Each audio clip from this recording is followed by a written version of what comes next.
How much are canvases nowadays? The ones I use now, it's actually an acrylic canvas, and it dries the oils quickly, and it's lovely. It's better than the old canvases, and it costs me 18 quid for 10. Right. So £1.80 basically. If I'm going to be drawing a face, I find it difficult to draw faces or human shape. So they blindside me. They just have me doing something else. They say, "Oh, it's just in your mountain." So I start drawing it, turn it around, and it's a face. It's very much about not having the focus. So, when I say not having the focus, there wasn't a play on words. Your mind consciously focusing on this is a word. You just do it.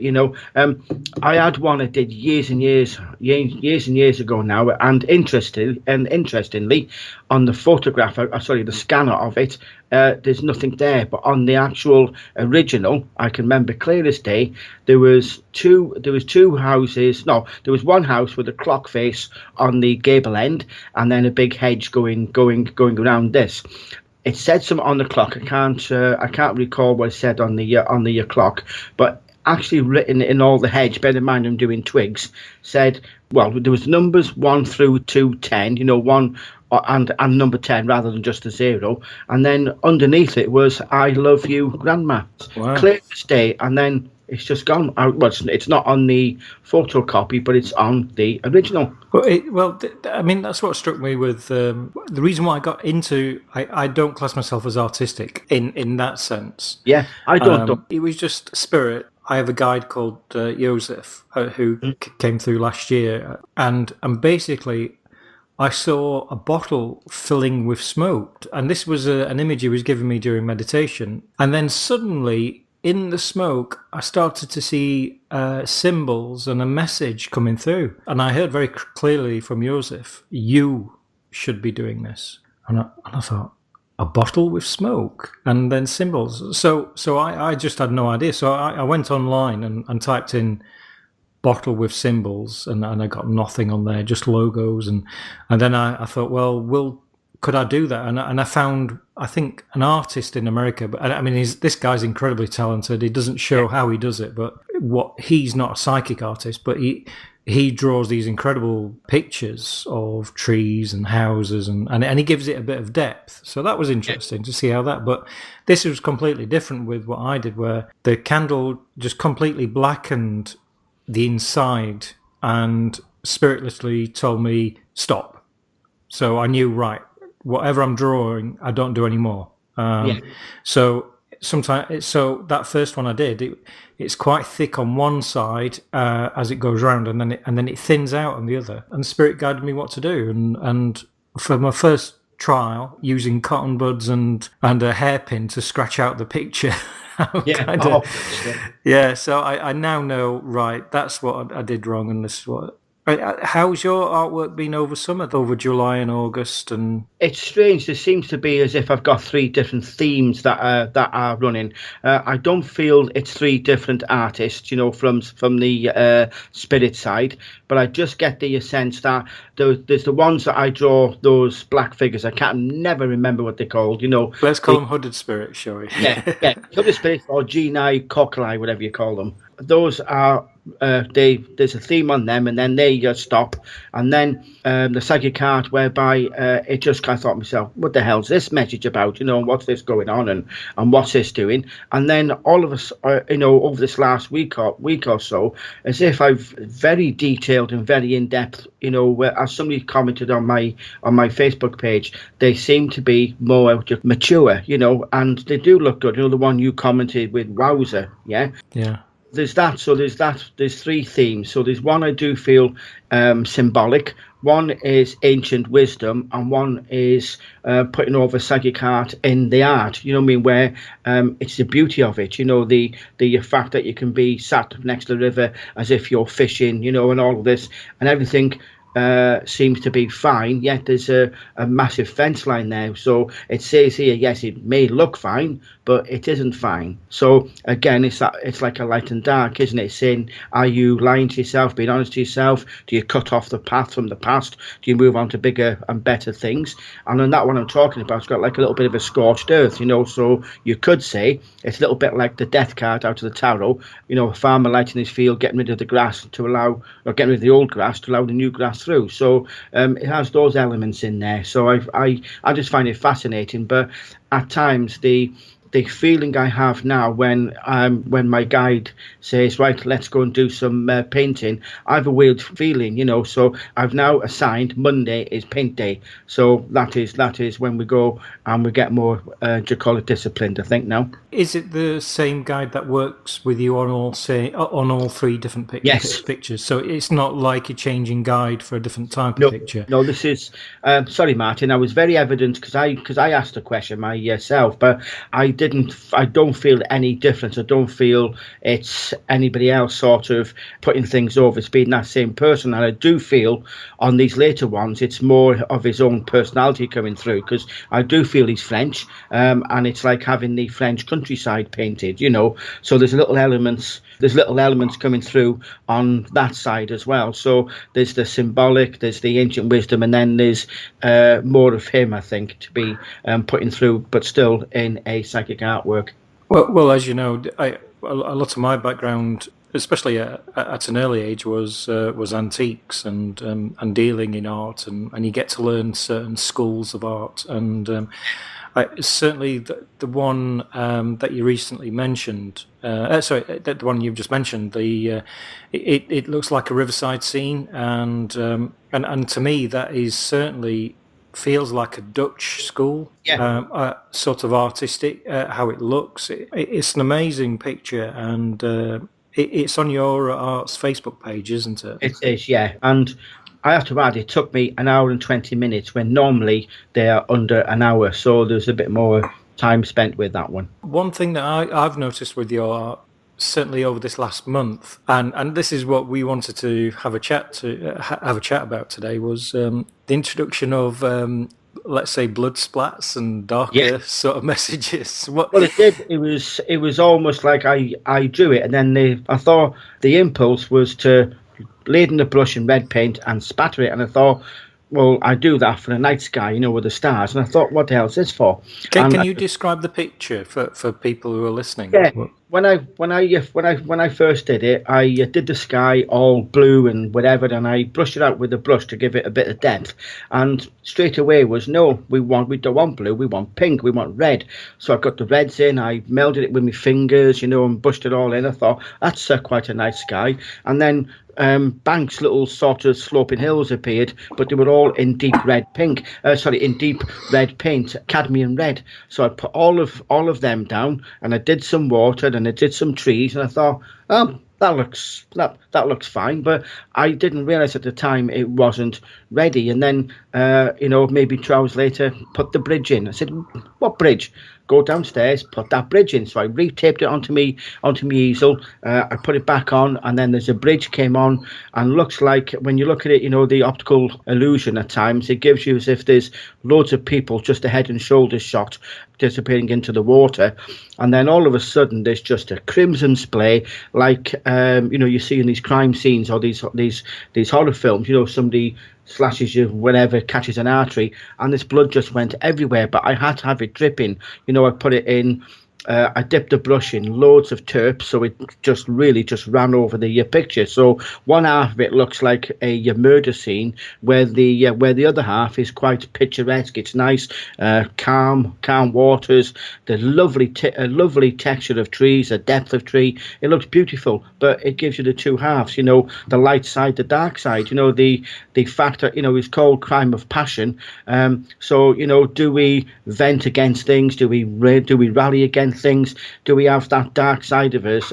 Dark being, where we're seemingly pushed to limits, but out of love. So is that what that represents then? The picture is, you've got a bridge on there, and what looks like people walking into the water or walking. What are they symbolising? What are they doing? Sorry, it's a viaduct, not a bridge. No, it was me. I said a bridge. It puts up. It's a boundary. Now, it's similar, I'm being told, to a fence line in a picture. It's not a solid wall, so it's not saying to everybody, stay away, leave me alone, sod off. There's holes in it, so it's saying, on a physical level, people are saying stay away, but on a subconscious level, please come in, because there's a way through the viaduct, all the arches. on that point of view there, it's somebody who's trying to hold themselves back. Maybe they've been through physical, emotional trauma, and they're trying to hold themselves back, hold themselves together, rather than just rant and shout and let that anger and that hurt out. And that's what it's put. People on the outside looking in might think, they're a really lovely, strong person. There's nothing wrong with them. But on the inside looking out, oh my God, help, please, I need help. But people in this society, unfortunately, feel I can't ask. It's a sign of weakness. I'll get stigmatized. I do feel it's rage against the machine being society. One thing I do like about your art, and I know as I have done, is even with your oracle cards and the art from that time, because it's developed and it's changed, and it's, as you say, you've kind of split off into these different trees, into these different branches of styles and how the information is delivered. But one thing I felt right back at the beginning when you were showing me your art and going through to the oracle cards is you can have this incredible pictorial scene. You could have mountains, you could have an incredible moon, and you have this incredible scene which could feel part fantasy, it could feel part based on the Himalayas, or there's often a tinge of sadness, or there could be a tinge of realism, and not realism, but there is a lot of depth and emotion in them, where you look at them and through the art, through the color, you realize that actually, on the face value of this card looks like I'm looking at a scene from Himalayas, and I feel joyful for seeing it. But then when you get into the actual color and you actually get into what you're portraying, let's say there's dead trees, or you then realize, actually this is suggesting that there's something more deeper happening in this oracle card or in this actual psychic art. It's suggesting that there's other things happening here, and that's what I've always appreciated with your art. A person asked me the other day, why is my artwork always dark, as in nighttime or got dark trees? And I was saying to her, I said, look, not everybody is hokey-dory, happy, living a life of Riley. People undergo and they carry with them past hurt, which is still there. They don't let it go, or they can't let it go. It becomes part of them, and they sort of nurture it, as you would do when you got a cut in your hand and you keep on pressing it, even though it hurts, you keep on pressing it. I just feel it shows, certainly through the colours, and definitely the feelings, emotions, within your piece, of what that person who it's been drawn for is actually going through. I think also as well is, if you're a tarot reader or a medium who gives messages to people, one thing you do realize is how much of the human condition is that we get lost in thought and we carry a lot of baggage which we should just let go of. And certainly I think that's again portrayed in your psychic art, in that you see these people. There's always a continuing theme through your art, in that there's a journey, and I think spirit through your art are often saying, look, it's time to move on. There's a time to it's time to travel. This is what's happening now. That's what happened in the past. Let's move on. Let's drop that baggage. Let's move on. And there seems to be a drive in your art. Would you agree that? Would you agree with? Oh no, definitely. There's always a journey, and it's not just about who the picture's been painted for, because I do orders over or through the page and whatever, but it comes over to a sense that it shows you not such as light in a tunnel, but it's worth the walk. It's not about giving up. It's the journey. It's not being first. It's not being a case of I've got to be the best. It's I've got to be who I am and the best person who I can be and how I want to be. So it is a journey, and sometimes it's out of darkness, and sometimes it's just thinking, oh my goodness, thank goodness, and it's just there, the light, the beauty. It often shows people the fact that though at times people feel that they're walking alone, whether it's a physical thing, as in no family or friends, or there's arguments there, but spirit, they walk with you, so you are never ever alone, and that's what comes through the art a hell of a lot. Does it annoy you when, let's say, the prettier pictures receive the more comments and likes, but the ones that actually deal with, again, I want to use the term human condition, the raw emotion, the carrying, the ones that look a little bit different, shall we say. You did one earlier this year in which a lot of people were really quite shocked about it. Yeah, definitely. And then recently you did the one with the viaduct had blood on there, and instantly you kind of got a vibe, and I got on my high horse about it. Yes. How does it affect you? Do you feel that people are just looking at it on a visual sense? A lot of people look on it on visual, but it's more and more now where people are feeling it. You know what I mean? And that's a big step, I do feel, because once a person feels that painting, what the colours are meaning, and they get feelings, emotions from it, then that is what I do feel the artwork is for. You know, it's not so much that I'm not one of these people who thinks, oh, I've only got 10 likes for that one, I've got, only got 1 like for so and so. It's getting the art out there. That's why I'm so pleased when people purchase it and it goes on somebody's wall and then everybody sees it. But it's more, I do feel, where if it's aesthetically pleasing, more people are all happy because they want to see the happy things and not be sort of thinking about the sadder aspects. That's what I mean about feeling it. But there was one where I did, and again it was a bridge with arches. I did it with black, white, and brown. And loads of people are saying, oh, I love that orange colour. I said, it's not there. It's brown. People got so much from it, and I was quite happy with that. You know what I mean?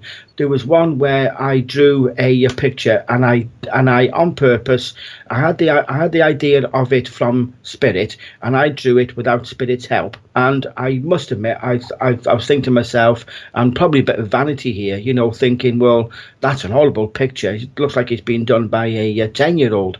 But the words that came with it, where it raised my heart, I was feeling that, oh my goodness, and somebody snapped it up because of those words. So it's not just about whether the picture is beautiful, whether the picture isn't, or what it sort of puts over, apart from the one you mentioned where there was a massive backlash, you know what I mean? But it just proved the point. People are not at times willing to face the truth of things. They want to see things happy. If you want to tell our listeners, how many paintings have you sold this year? I think it's about 49, I think. 49. I mean, yeah. I that is an incredible amount, Ian. I don't know any artist who will have sold 49 original pieces of art this year. It is. I honestly feel blessed, Martin, and I don't charge the earth for them, because it isn't about that. It's about getting them out there. It's getting them out there, evoking feelings, emotions with people, and if it's on somebody's bedroom wall, or if it's in the front room, people come to visit them and they talk about it, and it brings emotions out and feelings out. That's what the aim is. That's why the other day I kind of got my high horse about one of your paintings, and it's because my feeling is, certainly with mediumship and spiritualism or ghost hunting, whatever, you deal with the light and dark, and that's not light, everything's all nice and good and unicorns, and dark doesn't mean demons. But as mediums and as people, we traverse life wandering along the line of there will be negative stuff in our life. There will be negative things that happen to the people around us. And, through your art, these things will appear because that's what happens. It happens in people's lives. And as you said, the emotional turmoil that we often carry, it can take years for us to let go, but Spirit, through your art, is saying, let go. There are greater things to be achieved and to be enjoyed.